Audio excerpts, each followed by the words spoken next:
단속 음식은 재활용 시설을 잘 활용하고 있는지 점검해 보는 시간을 갖습니다. 분리수거를 하는데 그 분리수거가 잘 되고 있는지, 꼭 이렇게 음식물 쓰레기나 아니면은 뭐 이렇게 적당히 버리는 경우들 있잖아요.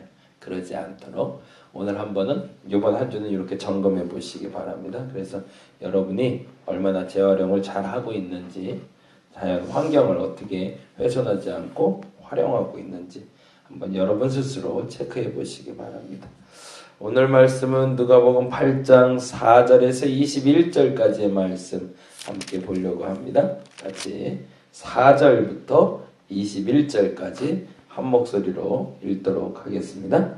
각 동네 사람들이 예수께로 나와 큰 무리를 이루니 예수께서 비유로 말씀하시되 씨를 뿌리는 자가 그 씨를 뿌리러 나가서 뿌릴새 더러는 길가에 떨어짐에 밟히며 공중의 새들이 먹어버렸고 더러는 바위 위에 떨어짐에 싹이 났다가 습기가 없으므로 말랐고 더러는 가시떨기 속에 떨어짐에 가시가 함께 자라서 기운을 막았고 더러는 좋은 땅에 떨어짐에 나서 100배의 결실을 하였느니라.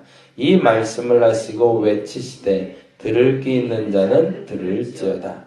제자들이 이 비유의 뜻을 물으니 이르시되 하나님 나라의 비밀을 아는 것이 너희에게는 허락되었으나 다른 사람에게는 비유로 하나니 이는 그들로 보아도 보지 못하고 들어도 깨닫지 못하게 하려 함이라.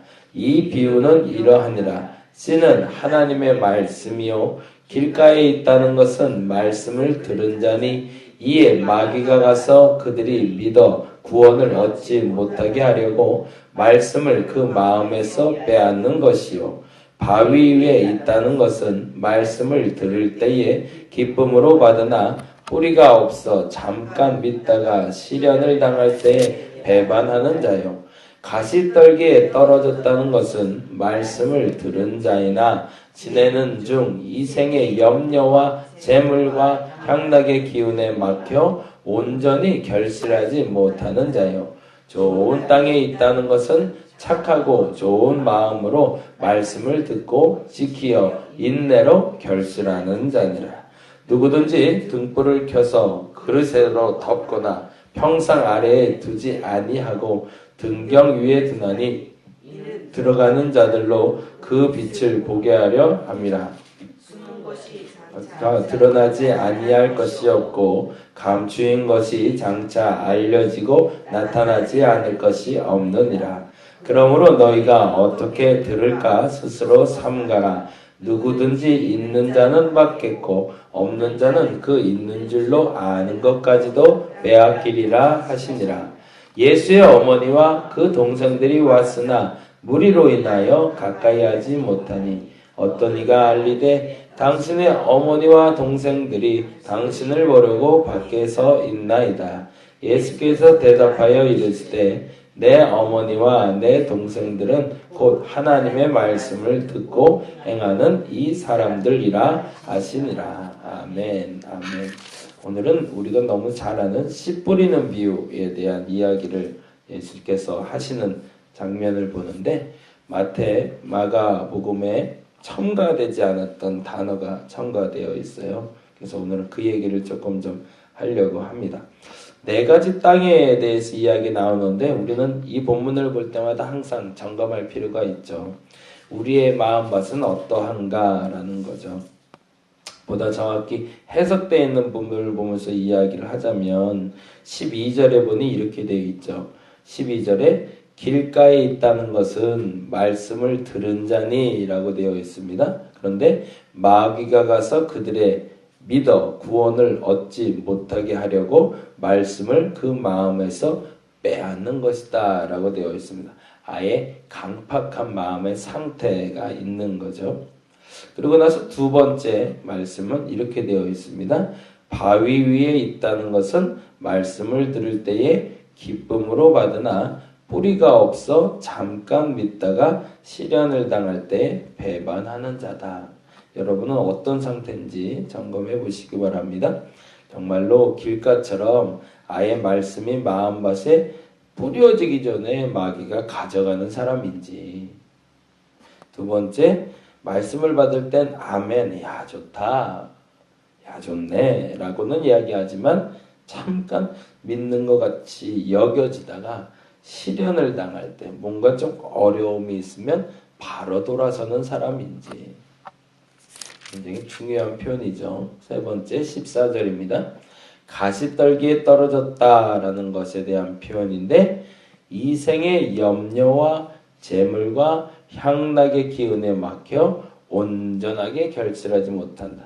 열매가 맺히긴 맺히는데 먹을 수 없는 열매, 나눠줄 수 없는 열매가 맺히는 사람은 아닌가. 자잘한 열매가 맺혀서 쓸모없는 열매는 아닌가. 그것도 신앙생활이라고 할 수는 있겠죠. 그러나 그 열매를 보고 또 다른 결실이 맺질 못하니 온전한 신앙생활이라고 말할 수는 없는 거죠. 그리고 마지막에 15절에 좋은 땅에 있다는 것은 착하고 좋은 마음으로 말씀을 듣고 지키어 인내로 결실하는 것이다 라고 되어 있습니다. 그래서 오늘은 이 14절과 15절을 중심으로 같이 이야기를 나누려고 합니다. 절대적 진리라는 건 없는 것 같아요. 그렇죠? 절대적 진리가 물론 있죠. 있는데 요즘의 시대는 절대적 진리라기보단 유동성 진리라고 얘기하는 게 맞는 것 같아요. 그 친구가 글을 한번 올렸는데 그런 얘기를 하더라고요. 탕수육에 소스를 부어 먹는 것이 더 맛있냐? 탕수육에 소스를 찍어 먹는 게 맛있냐? 여러분은 어떠세요? 찍어 먹는 게 맛있으세요? 부어 먹는 게 맛있으세요? 이게 참, 여기에 절대 진리가 있을까요? 거긴 절대 진리는 없죠. 어떤 사람은 바삭바삭한 게 좋은 사람은 그냥 찍어 먹는 게 맛있는 거고, 좀 너무 딱딱한 거 싫고 좀 물컹하게 소스가 싹 스며들어서 먹는 게 좋은 사람은 그렇게 먹는 게 좋은 거죠. 그런데 문제는 뭐냐면 그것이 아니면 무조건 잘못됐다고 말하는 게 문제가 된다는 거죠.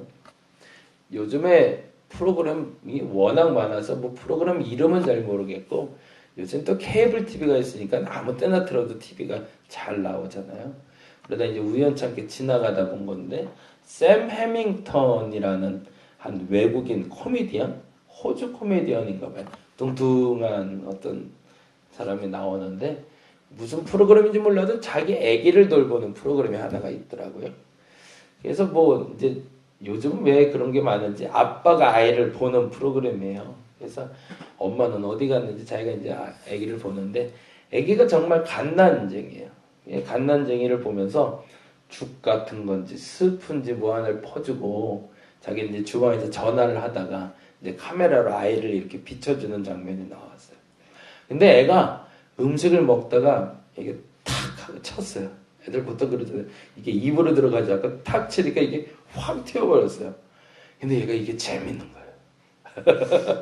그냥 이러고 놀래서 어떡하지라고 된 게 아니라 탁 쳤는데 애가 즐거웠어요. 그러니까 이제 서서히 갖고 놀기 시작하는 거죠. 막 옛날에 애들 그렇잖아요. 자기가 응가해놓고도 막 비벼놓고 막 이런 애들 있는 것처럼. 먹을 걸 막 비벼놓았는데 이 샘 해밍턴이 딱 전화를 받다가 나중에 와본 거예요. 그게 이제 난리가 난 거죠. 근데 우리들 보통 이제 생각엔 너 왜 그랬어? 그러면서 일단은 닦고 보잖아요. 일단 옷도 닦고 다 닦고. 저는 그래서 의당이 그렇게 할 줄 알았는데 이 사람은 좀 다르더라고요. 그냥 앉아서 애랑 그 음식물을 갖고 같이 노는 거예요. 자기 얼굴에도 막 바르고 애 보고 막 바르게 하고 그리고 실컷 놀게 한 다음에 다시 밥을 차려주더라고요. 근데 그 장면이 아주 짧은 장면인데 제가 깜짝 놀랐어요. 우리 아이를 키울 때는 한 번도 그래 본 적이 없거든요. 밥풀이라도 하나 떨어뜨리면 또 닦아주고 또 먹고 국물 조금 한번 떨어뜨리면 또 닦고 먹고 그러다 보니까 우리 애들도 꼭 그렇게 먹어야 되는 걸로 알고 있는데 그러다 보니까 아이가 아이답게 자랄 수 있는 시간을 놓쳐버린 것 같아요. 신앙생활도 마찬가지라고 봅니다. 모든 사람에게 절대적 진리대로 살아야 된다고 말하고 있지만 그 절대적 진리가 심겨질 수 있는 시간적인 여유가 필요하다는 거죠. 길가와 같은 얘기는 구원에도 이르지 못하는 얘기에 말씀의 열매가 맺혀야 된다고 말하는 건 잘못된 겁니다. 구원을 받아야 말씀대로 살 수 있는 거죠. 근데 문제는 뭐냐면 그 믿음이 연약해서 그냥 기쁨은 있지만 아직 생성되지 않는 열매를 걷어가려고 하는 것도 문제가 될 수 있다는 겁니다. 근데 혼나야 되는 사람들이 나오기 시작하는데 언제쯤 혼내야 되냐면 요 세 번째부터. 분명 결실을 할 수 있음에도 불구하고 열매를 거둘 수 있음에도 불구하고 그 열매가 결실이 됐는데 먹지 못할 열매를 맺고 있는 사람은 이때부터는 좀 혼나야 된다는 겁니다. 그 얘기가 다른 본문에는 적혀 있지 않습니다. 마태복음하고 마가복음에서는 이런 얘기가 적혀 있질 않아요. 근데 누가복음에만 이 얘기가 있어요. 길가는 상관없다. 돌짝밭도 상관없다. 근데 가시밭과 그리고 15절에 좋은 밭을 비유하며 다음과 같이 이야기하십니다. 바로 연결된 본문이 16절이에요. 보겠습니다. 누구든지 등불을 켜서 그릇으로 덮거나 평상 아래 두지 아니하고 등경 위에 두나니 이는 들어가는 자들로 그 빛을 보게 하려 함이라. 굉장히 중요한 단어인데요. 누구든지 등불을 켜는 이유가 있는데 등불을 켜서 평상 아래가 뭐죠? 상 아래 둬서 빛을 감춰놓지 않고 빛을 사람들이 보게 등경 위에 두는 이유가 있는데 그것은 그 자신이 환하고 좋다라는 걸 자랑하게 하기 위함이 아니라 그 빛을 보고 그 누군가 그 빛을 보고 들어가기 좋게 하기 위함인 게 목적이라는 거죠.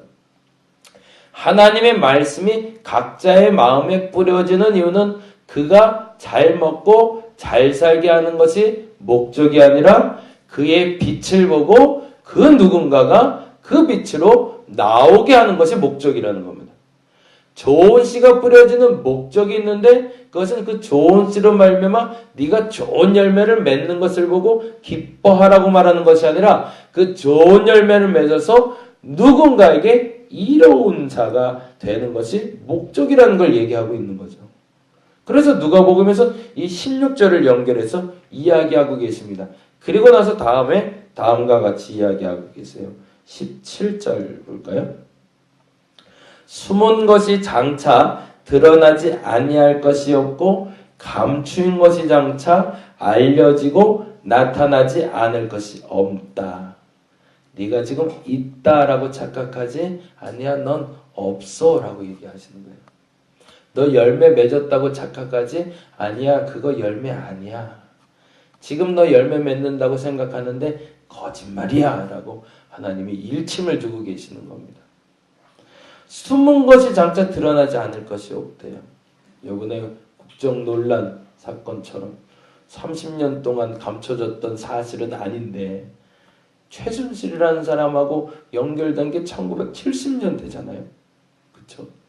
그런데 그 사실에 대해서 어제 뉴스인가 거기에 보니까 그런 얘기가 나오더라고요. 2007년 대선 준비하던 박근혜 대통령이 나올 때부터 14년까지 7년 동안은 단 한 번도 언론에서도 정치인들 입에서도 최순실이라는 이름이 드러난 적이 없답니다. 그래서 그때 사람들은 그렇게 생각했겠죠. 왜냐하면 박근혜 대통령이 2007년에 대선 주자가 되면서 인터뷰를 할 때 아주 명쾌하게 일침을 뒀거든요. 쓸데없이 있지도 않은 일을 있는 것처럼 꾸며서 공격하는 어리석음이 없어야 된다는 유사한 표현을 방송 인터뷰 시간에 가졌어요. 그러면서 지금부터 두 번 다시 최태민이나 최순실이나 이런 사람들과 나와 엮어서 얼토당토한 말을 말하는 사람들에겐 내가 뭐 크게 엄포를 놓겠다는 식으로 인터뷰를 한 장면이 나와요. 아마도 그 말을 모든 국민들이 신뢰하게 되었던 것 같습니다. 그리고 이 박근혜 씨라는 분이 해왔던 일들에 대해서 모두가 다 긍정적인 세계를 갖게 됐죠. 그래서 역대상 60%가 넘는 득표율을 가지고 대통령에 당선되게 된 거니까요. 근데요, 아까 말씀드린 것처럼 7년 동안은 감출 수 있었지만 드러나지 않는 것이 없다라는 거죠. 그 어느 순간은 그 밭이 길인지 그 밭이 돌짝인지 그 밭이 가시밭인지는 시간이 지나면 결국에는 드러나더라는 겁니다. 유동성 진리가 있어서 기다려줄 수는 있습니다. 그 진리가 묻혀서 싹이 날 때까지 우리가 기다려줄 수는 있습니다. 그거는 길가일 때, 그거는 돌짝밭일 때. 그러나 이미 권력을 갖게 됐고 힘을 누릴 수 있는 자리에 왔을 때는 그것이 드러났을 때 그 열매로 말미암아 그가 대가를 치러야 된다는 거죠. 신앙도 마찬가지. 어느 정도의 신앙이 연륜이 된다면 그 시점부터는 열매를 맺을 준비를 해야 된다는 겁니다. 등경 아래 두는 빛이 없는 것처럼 우리는 신앙생활을 하면서 그 다음에 빛이 그 누군가에게 이로움을 끼칠 수 있는 빛이 되어 주어야 된다는 겁니다. 그렇지 않을 때 다음과 같은 일이 벌어지고 만다는 겁니다. 그게 18절입니다. 읽어봅니다. 시작. 그러므로 너희가 어떻게 들을까 스스로 삼가하랍니다. 지금까지 계속 들었던 이 씨 뿌리는 비유에 대해서 우리가 많이 들었지만 이제는 어떻게 들을지 삼가해서 들어야 된다. 주의해서 들어야 된다는 얘기입니다. 그리고 이렇게 얘기하시죠. 누구든지 있는 자는 더 받는 겁니다. 앞으로 그 열매를 더 많이 맺는 자에겐 더 주실 겁니다. 그러나 어떻게 돼 있죠? 없는 자는 그 있는 줄로 아는 것까지. 보다 정확한 표현으로는 없는 자가 그 있는 줄로 착각하고 있는 것까지 어느 순간에 없어진 것을 본인이 알게 될 거라는 겁니다. 구원에 대한 문제를 말하는 것이 사실은 아닙니다. 씨 뿌리는 비유는 구원에 대한 문제를 말하는 것이 아니라 사역의 열매에 대한 것을 말하고 있습니다.